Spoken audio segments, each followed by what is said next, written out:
Most controversial topics out there is, could the NFL possibly be rigged? A lot of people bring this up after the refs make a questionable call or players do something that you just can't explain, but nobody ever really examines, could this be possible from a legal standpoint? The last time I made a video about this, I just started on TikTok. It was early in February of this year, and right after I made the video, I got a notification from TikTok telling me that video wouldn't be allowed on the FYP.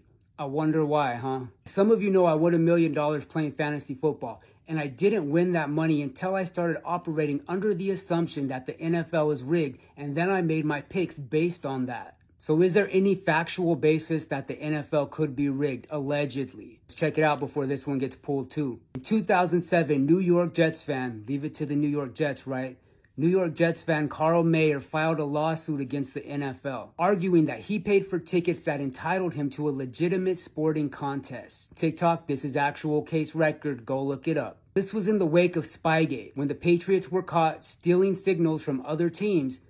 Again, TikTok, look it up. Mayer claimed that had he been aware the NFL games were rigged, he would have never purchased tickets in the first place. During the trial, NFL attorneys argued that a purchased ticket only gives a consumer a right to a seat in a stadium, nothing more. And that right was honored, arguing the purchase of the ticket did not entitle him to a legitimate sporting contest, only a seat in the stadium. Mayer's attorney argued that the NFL allegedly commits consumer fraud, and that no matter how much ticket holders pay, they can be frauded by the NFL, putting the NFL in the same category as the WWE. Now, to understand the loopholes that the NFL could allegedly use, we have to go back in time to examine the potential legality for doing this, and ask hypothetically, of course, could this be permissible from a legal standpoint? I want you to Google the 1950s quiz show scandals. To sum it up, the Supreme Court was forced to enact legislation to prevent game shows from rigging their own contests, which they had been under fire for doing. Go check it out. There's movies made about it and everything. The court ended up ruling that it's illegal for any contest of skill or knowledge to be predetermined, such as game shows, sporting events, stuff of that nature. However, they also ruled that fixing a contest or a game for entertainment purposes would be legal. This is important. The court essentially said, if you're going to say this is a contest of true skill, you can't rig it.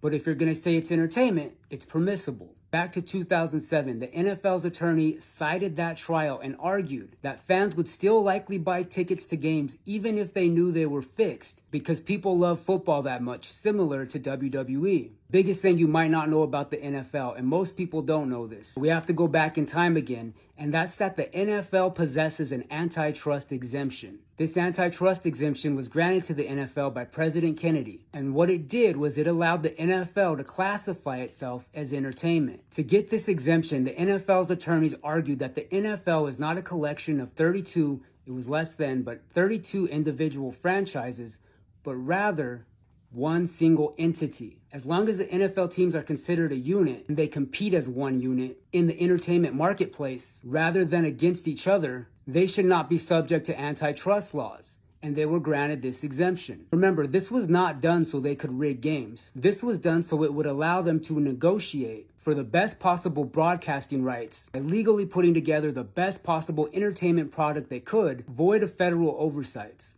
as this antitrust exemption was centered on advertising and marketing. But perhaps you're starting to see where the loophole gets created. As the case precedent we talked about earlier deemed, it is possible to predetermine outcomes for entertainment purposes for an entertainment product. And now the league is deemed entertainment, putting them at the same level as WWE. Think of it like this. This is not Domino's versus Pizza Hut versus Little Caesars versus Papa John's. This is Amazon owning every pizza place you can think of, and just giving them different colors and different uniforms, and not caring about where you get your pizza from as long as you get your pizza, because they own the pizza and they own the profit. And in order to maximize profits, they're going to give you the best possible pizza, the best possible ingredients.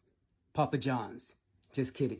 But hypothetically, you would only need coaches, referees, and owners to fix games. With sports betting, true, it's not legal to fix games. It's illegal. But you could legally argue that you're fixing stats and you're fixing games and you're fixing outcomes for suspense, drama, intrigue, in order to negotiate the best possible deals for your product. This is a legal loophole, and as soon as you start thinking about the NFL the same way you think about the WWE, then the house will stop winning. A good example of this would be in the WWE.